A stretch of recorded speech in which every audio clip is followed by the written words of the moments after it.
Je ne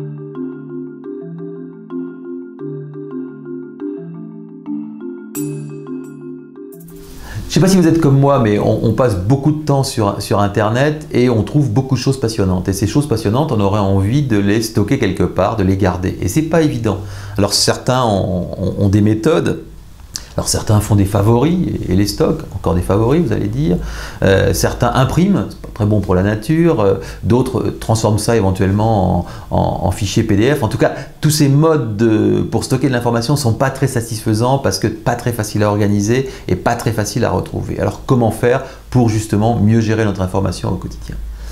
Une des méthodes qui est aujourd'hui les plus efficaces, c'est ce qu'on pourrait appeler la photocopie électronique. C'est-à-dire qu'on trouve quelque chose et puis on le sélectionne et on l'envoie de façon à ce que ce soit stocké en ligne, mais tout le contenu, pas seulement le lien, tout le contenu. Et c'est ce que permet de faire Evernote. Evernote, c'est une espèce de webocopieur, donc une machine à photocopier tout ce qu'on peut trouver d'intéressant en ligne.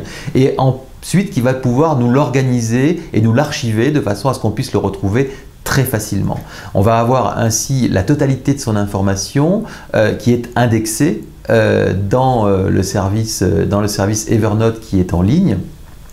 Et on pourra retrouver d'un clin d'œil tout ce que l'on a pu stocker au fil des jours et qu'on a pu trouver sur le net, que ce soit un article de presse, comme ça on sera sûr de le retrouver, quelle que soit l'évolution de cet article, que ce soit un contenu. On peut même stocker des choses qui viennent depuis son mail pour pouvoir stocker certains mails. On peut même stocker des informations qui viennent depuis son téléphone, comme des mémos vocaux. Donc ça veut donc dire que c'est une machine à attraper tout ce qui nous intéresse, à l'organiser et à le structurer.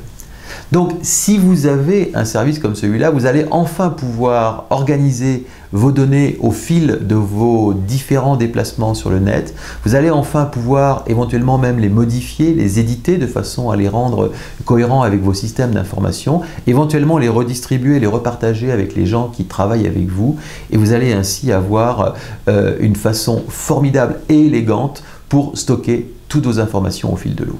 Je vous invite maintenant à regarder un peu plus en détail la petite visite guidée que nous avons faite.